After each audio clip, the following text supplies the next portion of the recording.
did something to my face earlier, so excuse the bandage right smack in the middle of my eyes. But tomorrow we are going to go to the New Orleans Art Museum. Actually, I'm not sure if it's at the New Orleans Art Museum or if it's a different art museum. We'll find out tomorrow. We're going to go see a really immersive exhibit, so it should be pretty cool. It will be like you're stepping into the art itself. Other than that, there are a couple of books that we need to talk about. One I have already read last month, and then one that I will start reading this month. And then the third one is one that I read super quick at the beginning of October, and it was so refreshing, so we'll talk about that one too. And also, of course, as always, make some good food in this video. But for now, we're going to get some rest so we can be up bright and early to head to New Orleans.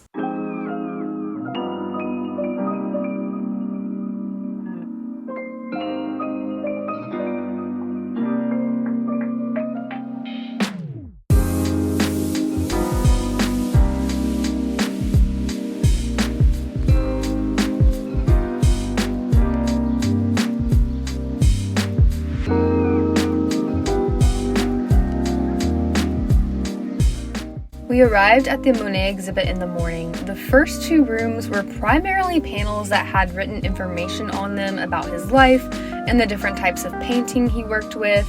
Then you walked into the third room that was set up as if you had stepped into one of the paintings themselves, specifically one he had painted of his garden, which was beautiful and a very unique experience. You can see we got to actually walk across the bridge and look down and around into the scene that they created. It was a very immersive experience, like the whole thing was pretty much set up to be, but it was really cool to kind of tie in what you were learning about him and the paintings themselves with actually getting to walk around and kind of just explore all the different aspects of it. The next room was set up like different rooms in his house may have been, and then had many of his paintings hanging on the walls. There were also several quotes of his lying around that you could read to understand more about who he was and how he connected to art. There are also really old books in this room too that I really liked going through, even though some of the pages were falling out and making me a little bit nervous. After that, we entered a large projector room that displayed a showing of his paintings that would shine all around you.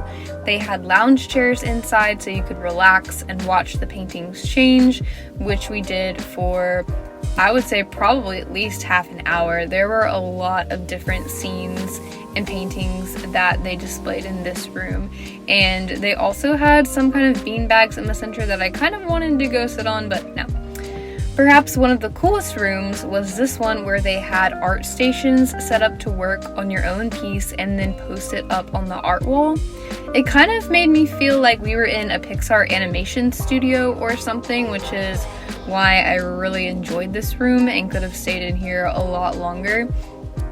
Peyton got to work on her own piece and then hang it up on the wall. So they had different kind of coloring sheets of Monet's art, and then you got to do that and display it, so she's very happy. After our art exhibit experience, we just decided to walk downtown, but of course we needed some lunch first, so we went to this really fancy restaurant, which was cool because it was by the street, so we got to watch the streetcars drive by as we ate lunch. They brought us bread for appetizers, but then for our main meal, we had things like pasta, fried oysters, and then I tried the gumbo, which of course, when you're in New Orleans, you gotta try gumbo. And then after lunch, we decided to walk downtown a little bit and explore. We headed kind of towards Jackson Square area, but definitely we found ourselves on Canal Street after a while first. We decided after lunch to go find a place for beignets, but on our way we got to see a lot of the really beautiful architecture that is downtown, along with all of the beautiful palm trees, which I love palm trees so much. And we also got to see a lot of the shops, and like I said earlier, the streetcars were running, so that was really cool. We have not ridden one for a little while, and we didn't ride one this time, but we were more interested in going to get beignets.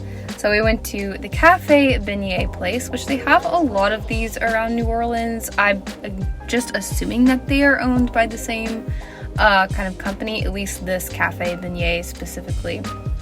But they had a automatic playing piano in there, and then of course we had the classic beignets. There are other shops, of course, in New Orleans that also sell beignets, especially the most famous Cafe du Monde, but there are others as well that also sell specialty beignets. After we had those though, we decided to go hunt down a bookshop because I really wanted to find a fun and unique one somewhere downtown. So we passed by a lot of people playing music, of course, went into a toy store, and then finally found on Pirates Alley a really cool bookstore that we went in. It was set up like none I've ever been into before, and I really liked how it felt and the way it looked in the atmosphere. And they had books ranging from classics to modern day and anything in between that. So it was really fun going around to explore in there and see what all kind of books they had. We didn't get anything, of course, but it was still a lot of fun to go look around.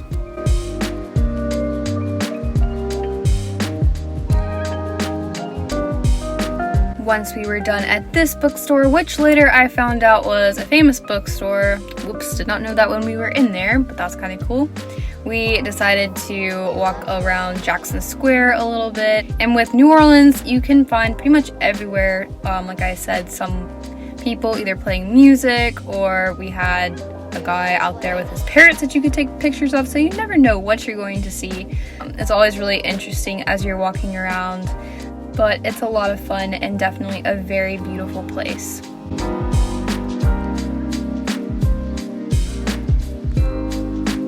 Also, this is our rooster friend who came to see us as we were eating pizza one night. I named him Banjo. And then before the end of our trip on this go-round, we found one more bookstore to go inside and explore, and that was it.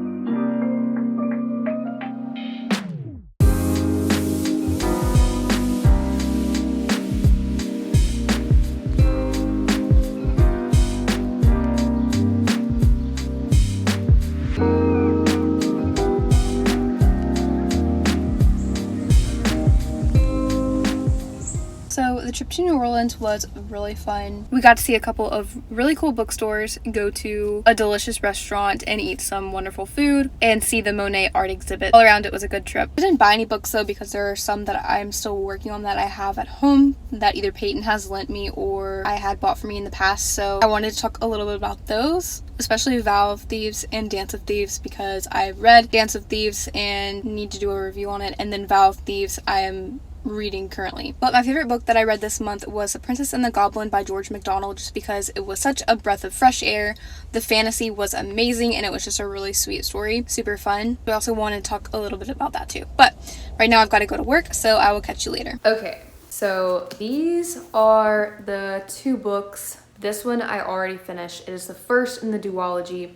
This one is the second, which I have only just started. So we'll first talk about this one. The first one is Dance of Thieves. It is technically considered a what's called romantasy. I really love fantasy, so when I started reading this one, I think I was expecting a lot more world building and character development. At the get-go of this one though, you're just kind of thrown into the world. Not much world building at all, and the relationship between the two main characters just feels very rushed and shallow, so it was not my favorite thing, honestly. Now, I did find out that there is a trilogy that comes before this. I don't think it's necessarily like directly connected to the storyline since this is just a duology, but it might be helpful for kind of caring a little bit more or knowing more context for this. But yeah, like I said, the relationship between the two main characters was a little bit shallow and rushed. She does go a little bit more into their backstories as you go on, so it gets a little bit more interesting, but I just didn't really care about them in the beginning, so I kind of had to force myself to read this one a little bit. Now, I will say the ending does get more interesting, which is why for Vow of Thieves, I'm a little bit more invested and kind of actually want to see what happens. so I have slightly higher hopes for this one.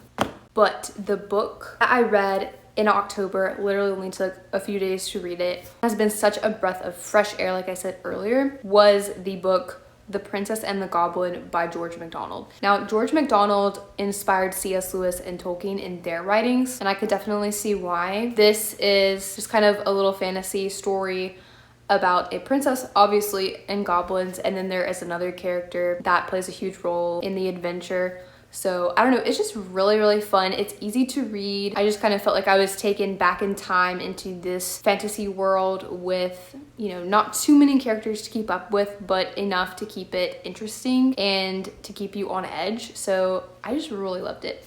This is one of the ones, I don't usually do this, but I did do some notes as I read, just because Tolkien and C.S. Lewis were inspired by George MacDonald's writings.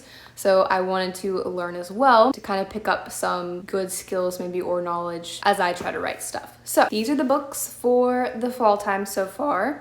Probably pick up a few more before it ends. I would definitely recommend The Princess and the Goblin for a really fun read. Now I think it's time to continue the fall spirit and go make some taco soup, which I have been wanting for so long, and then maybe something for dessert as well. So we'll go make that.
All right, well, I'm gonna have to give you something now. Do you want some banana?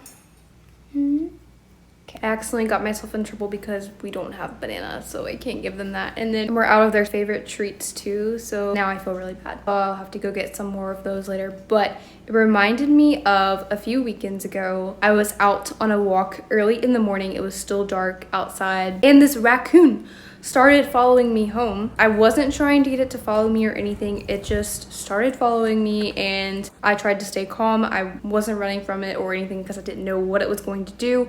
You never know with wild animals. It seemed to be limping a little bit, and it followed me for probably about 15 to 20 minutes because I was just about as far away from the house as I could get. Anyway, followed me all of the way home, came into the backyard, and then after I had gone into the house, was looking through the windows, and it stayed out there waiting for me to come back for a couple of hours. It was kind of crazy. Of course, with wild animals, you don't really want to interact with them that much, but for some reason, he just did not stop following me for all of those 20 minutes and then stayed at our house for like 2 hours. He was really cute though, but anyway, I think that is it for this video. Finally, thank you so much for watching. Make sure to like and subscribe if you wish. I hope you have a wonderful fall, and I will see you in the next one. Bye.